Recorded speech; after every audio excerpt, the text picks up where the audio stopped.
Saudara, Kementerian Sosial memberi perhatian pada kasus pengusiran dan kekerasan yang dialami Elina Wijayanti, seorang lansia berusia 80 tahun di Surabaya, Jawa Timur. Polisi juga telah menetapkan 2 tersangka yang membongkar rumah nenek Elina tanpa keputusan pengadilan.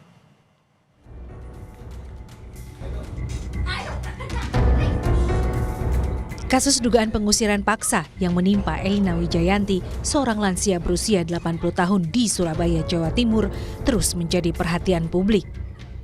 Peristiwa ini akhirnya mendapat respons dari Menteri Sosial Saifullah Yusuf atau Gus Ipul.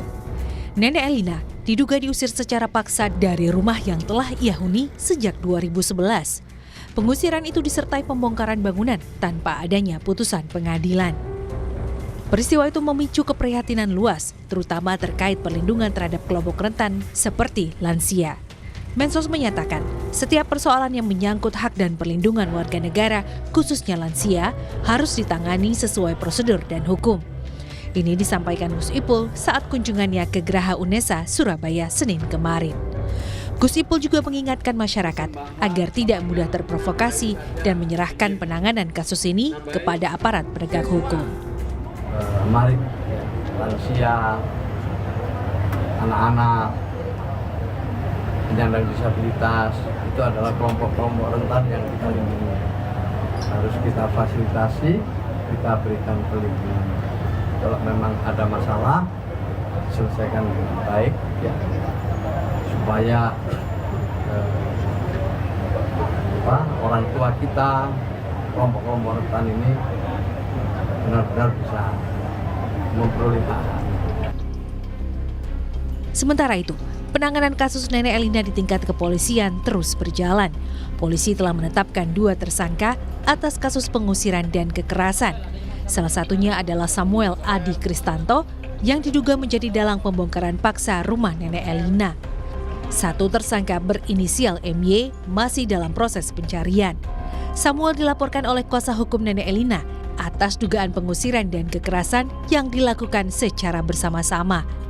Samuel mengklaim sebagai pemilik sah bangunan, sementara nenek Elina menegaskan tidak pernah menjual rumah ataupun tanah yang ditempatinya.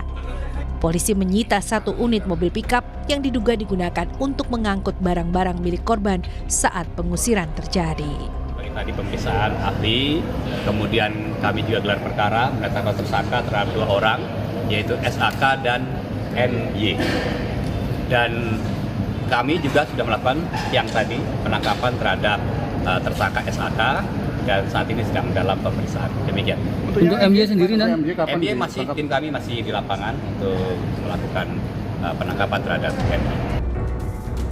Pengusiran dan pembongkaran rumah nenek Elina terjadi pada 6 Agustus 2025. Usai kehilangan tempat tinggalnya, nenek Elina terpaksa pindah ke indekos miliknya di kawasan Balongsari, Surabaya. Sejumlah dokumen penting, termasuk sertifikat rumah dan barang-barang pribadi korban, dilaporkan hilang. Pemerintah melalui Kementerian Sosial memastikan akan memantau penanganan kasus ini sebagai bagian dari komitmen perlindungan terhadap warga lanjut usia dan penegakan hukum yang berkeadilan. Nyoman Deni, Kompas TV, Surabaya, Jawa Timur.